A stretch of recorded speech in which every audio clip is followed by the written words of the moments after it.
Hello again, my name is Dr. Bill Johnson, and I'd like to welcome you to our annual budget edition of Exploring Our Schools. Though I have with me today the usual suspects, Robert Bartels, who is our Assistant Superintendent in charge of the budget, among other things, and Liz Dion, who is our President. So what I'd really like to do, Robert, I mean, you know, it's kind of an unusual year because the tax cap is so low. And we keep hearing about the fact that it is very quiet in this community, not a whole lot of people talking about it. Maybe you could just explain a little bit about the process and the numbers. Sure. The budget process really starts in the fall, and we have all of our administrators put together their budgets for the following year. They work with their teachers, work within their buildings about programs or equipment they want to change. And those all get submitted to the business office by December. We then put the entire budget together, sort out some discrepancies that we may find within the budget, and then we present it to the Board of Education, usually sometime in January. We then start our public discussions with the community in February, and we go through a number of iterations of those meetings to discuss various portions of the budget. And we come to the budget hearings where we kind of finalize that whole process. One of the more interesting aspects of budgeting in today's day and age when the tax cap is in place is that we used to try to come up with, through a discussion with the board and the community, what we thought was a reasonable limit. Now the limits are set for us in advance. So when we start putting together a budget, we communicate with our staff in advance and say, oh, guess what, guys, it's going to be zero this year, or it's going to be very close to zero. So what we construct as a budget, in advance, we already know.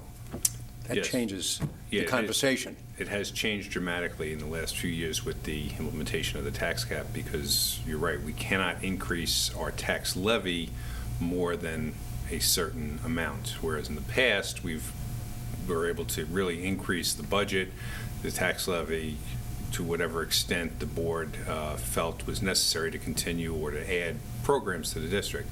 Now we have to back into that number. We're really limited in how much that budget can increase, and we're really forced to make a lot of additional decisions on staffing issues and program issues. Right. And it's really changed how it works with the public, because in the past we would come out with the budget and we'd sit through our meetings and go through things and remove things and discuss whether we need them, whether we don't need them, and remove and bring our budget down to a number we felt that the public would accept. Now it's totally reversed. We come out and say, is this really enough? Do we, and we discuss whether we want to pierce the cap. Will this be enough to support our entire district? Right, and within the tax cap, how do we continue to provide the services that we've been accustomed to providing?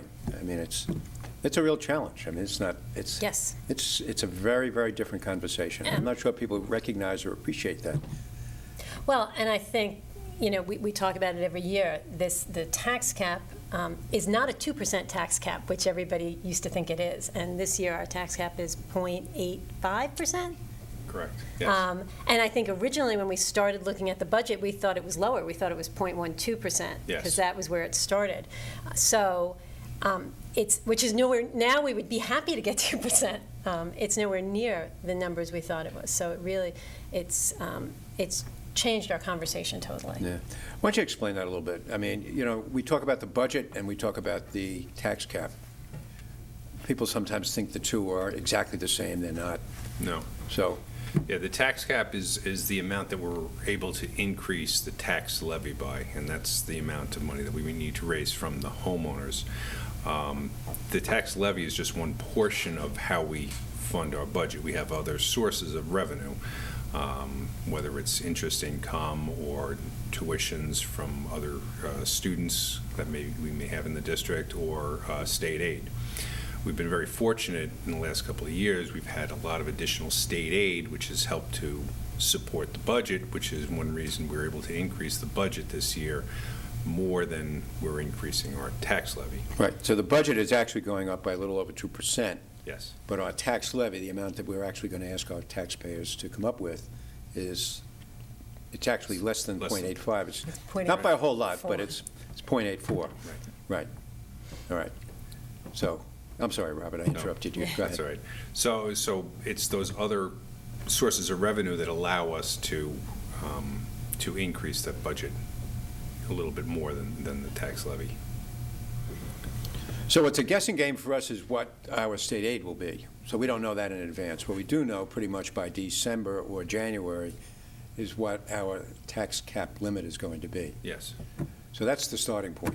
Yes. So, if we get back to the conversation, it's so interesting that in today's day and age, so many things are changing for our kids.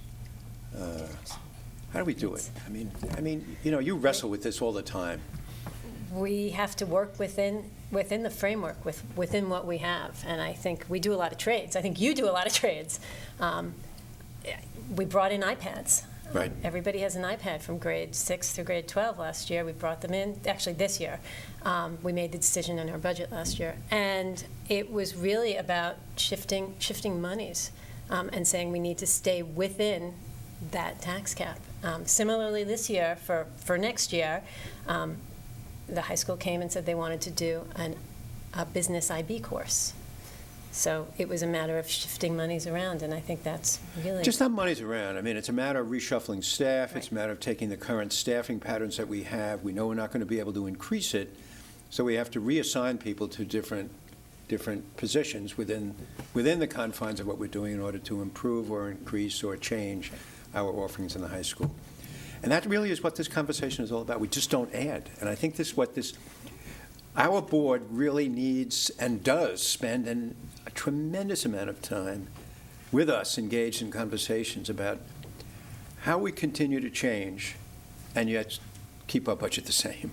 Right. Or very close to the same. Right, and how we give our students more opportunities without adding more cost. Right. It's difficult, and we're not alone. I think every school district in the state is doing the same thing. Yeah. Um, Yeah, some of those things that are on the horizon, I mean, one of the more fascinating aspects of what took place this year was just kind of it grew like Topsy, which is robotics and where it's going. Yes. And then now we hear all about coding and how we're beginning to introduce that in both our elementary, middle school, and high school. So, I mean, it's just very interesting to see how these kind of find their way into the life of our students. And yet, it's not like saying, okay, we have to pull this off the shelf, and now okay, how much does it cost? Let's go get. We can't do that anymore. No, it's very difficult. I mean, fortunately, something like robotics started with a grant from our Ed Foundation, so that was the seed money, but now it has spread. And 150 students in the middle school take part in robotics, and it is spreading. Coding is spreading throughout the district. We did a day of code at every level. And it's a lot of work. We'll have to keep expanding, which will take resources, Right. professional development. Our teachers are going to have to learn how to teach this. Yeah. So, One thing that is kind of looming on the horizon that everyone who comes here to Southside High School can't escape seeing is the construction work. That's in the budget. What effect does that have on the budget, and how do we deal with that? It really has a small impact this year. There's a little bit of an increase for debt service due to the bond issue. The majority of the increase was put into this current year's budget last year. So the majority of that debt service for the bond is already within the budget. So we were able to do that by retiring debt service. So there was not a significant impact, and it's just All that was of the part of a process. fiscal plan that you had Yes. put together in advance, right? Yes, that's all part of a process to keep our buildings and our district moving along and the environment still working properly, keeping that in good shape by using our debt service appropriately so that we don't have a spike in the budget or have a problem with funding those types of expenses. So in addition to the programmatic changes, we still have to maintain our buildings.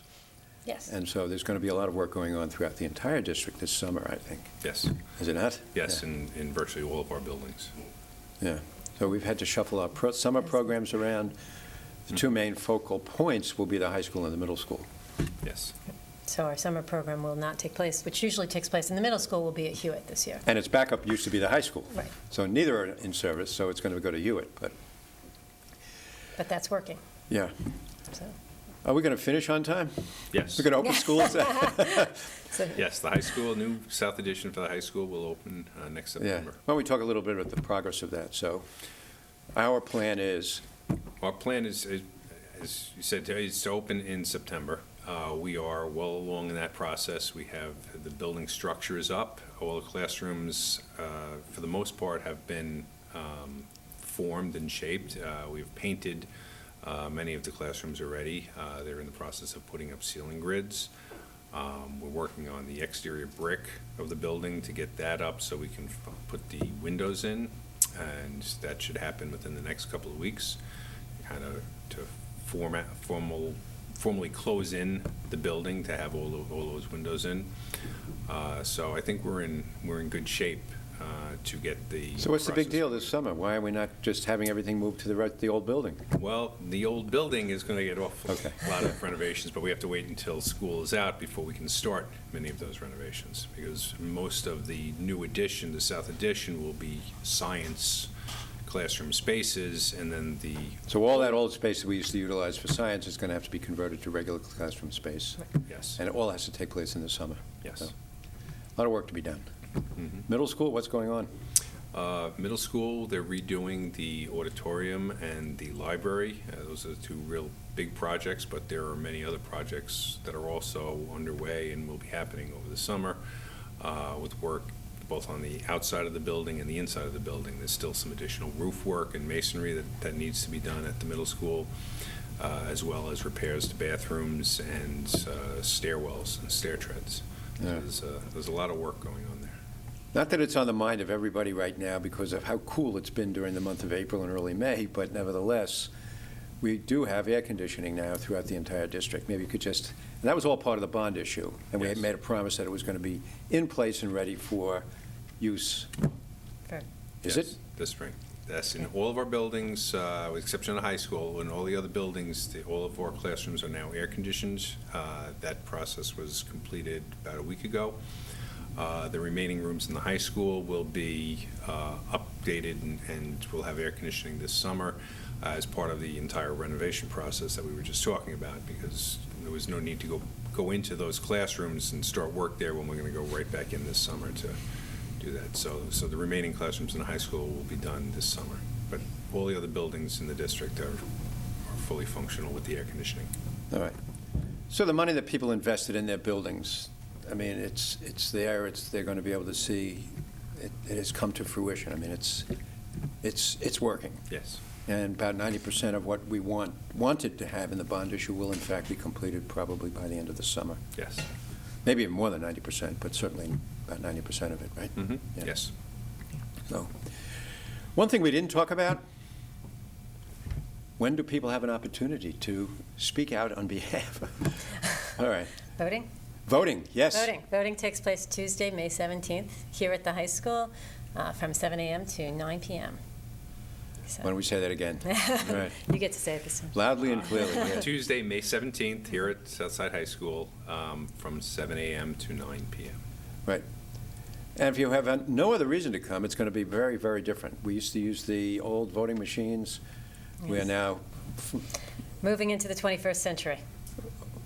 more like the 18th century, but nevertheless, I mean, we're back to paper ballots. We are and- back to paper ballots, Right. Scantrons. And, right, electronic reading of the Right. paper ballots, but nevertheless, we're paper ballots, so. Other highlights within the budget that you can think of that really, I think, speak to the heart and soul of what this school district is about. I know the MYP, which is at Southside Middle School, we were just approved for it. We found a way to finance and fund that. So we are continually figuring out ways to inch our way forward. Not always inch our way, I mean, take as big a step as we Right. can take to advance this school district. Maybe we could just talk about that process that we've been through now for 3 years. The MYP Yeah, at the middle school. It was very exciting. And we were down there about 6 weeks ago when they came to do the walkthrough. People from IB came to walk through the middle school and really judge us, so to speak, and decide if we were ready to be called an MYP school. And it's been a very exciting thing at the middle school, and I think it has totally changed the way the middle school views how they give their curriculum to their students. And I don't think it will stop just because we've been approved. I think they will continue to grow and continue to do better. Yeah. You and I know what MYP is. No one that's right. watching this. It's It's actually the middle years middle years program that's connected to the International Baccalaureate, which is very, very much a part of Southside High School. Yes. But it's very different than the high school IB Yeah. program. There are no exams. No tests, right. Right. The students don't sit for the exams like they're sitting for the exams right now here at the high school. So it is a very different feeling than the high school IB program, yet it has the same hexagons, which you've talked about many times sitting at this table. So it works together, and I think it will really prepare our students when they leave middle school coming to the high school. So it's an exciting time. Yeah, but again, from the point of view of supporting it from a budget, what the community needs to know is that the process that's involved in this is that we just don't go and say, okay, what does it cost, and then take it off the, and, okay, that's a new add-on. What we do is try to figure out a way to do it within the budget that we have, without adding additional expenses and trading within the budget other expenses that we feel are no longer necessary. So, as we begin to move forward, when we do that with business, we talked about that just a little bit before, we've been able to maintain all of our programs. And not that you want to brag, but we are recognized, we are, by just not people in the local community, but people outside this local community for the excellence of programming that we have. And so I think there has to be some kind of an assurance to the community at the Board of Education with whatever dollars we have are going to continue. We're not going to let this place die. No, not at all. No, I think we have a commitment to excellence in this community, in the school system. I think we always have, and we always will. Commitment to excellence, Yes. which is remarkable. I mean, every member of the board, as diverse as this board is, has that commitment and has never wavered from that commitment in all the years that I've been here. It's remarkable to see. And, you know, the path that we get and the road that we travel in order to achieve that goal has varied significantly over the years, but we always manage to find a way to get to a new step and to use your office, our budget, in order to achieve that goal. So, any last words? We're just about at the end. Don't forget to vote on May 17th, that's right. Yes. Come on over. And where is the vote going to take place? Here at Southside High School in the main gymnasium. We have reserved parking. We manage the parking very well. You can get in and out. We pride ourselves in the fact that people are able to get in and get out usually within 5 to 10 minutes. Yes. We intend to do that again this year, so we accommodate our voters as best we can, and that's about it. So I want to thank you and you Thank for the you. incredible job that we did, living with very little this year and yet still being able to maintain, I think, the excellence that this community has been accustomed to living with. So thank you both very much. Thank you for joining us, and quite frankly, I hope to see you on May 17th. Starts at 7 o'clock in the morning and goes until 9 o'clock in the evening. Sometime during that time of the day, please find time to find your way to Southside High School and vote. So thanks again for joining us, and we will see you on May 17th. Bye now.